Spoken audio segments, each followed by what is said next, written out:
Yeah, at the moment, my daily work is changing continuously because right now I'm in an operating theater that we closed last week and transformed it into a COVID ICU.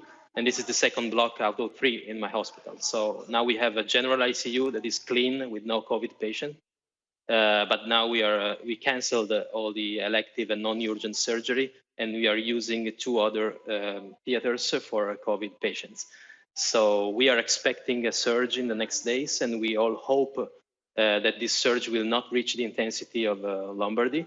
We are probably 9 to 10 days behind Lombardy, and the intensity that this epidemic reached in the area around Milan was really hit very hard the healthcare system.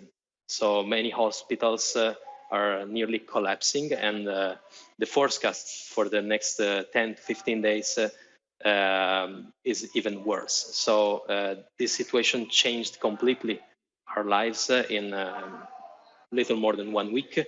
We are working very hard with extraordinary efforts in order to increase our ICU capacity and hospital capacity. With also high dependency units working a lot in order to increase availability for patients.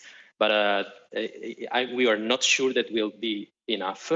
So my suggestion is that you get prepared as soon as you can, because once you start admitting severe ICU patients, it's probably too late for social distancing, isolation, and lockdowns.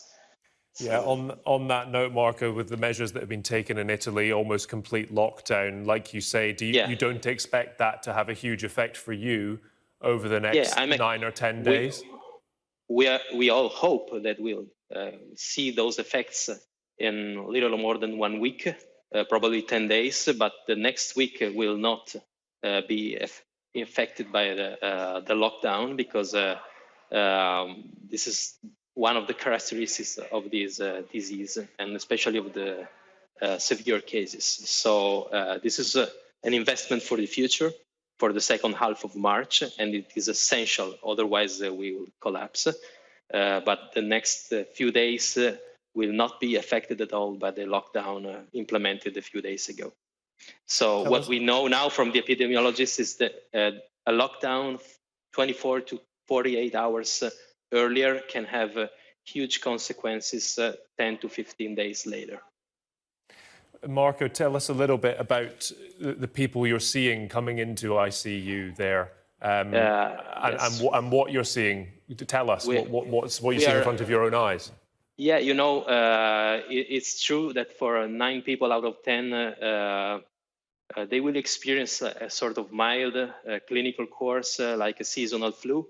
But for approximately 1 people out of 10, this will be much more severe, requiring oxygen therapy and antiviral specific therapy and hospitalization. And for a large part of those patients, this severity will reach a need for endotracheal intubation and mechanical ventilation for many days. So we are treating those cases. And this means a long journey in the ICU, a long ICU stays, and many days of ventilation and mechanical ventilation, because the respiratory failure is severe, is reversible, but it takes a lot of resources and a lot of time in order to improve.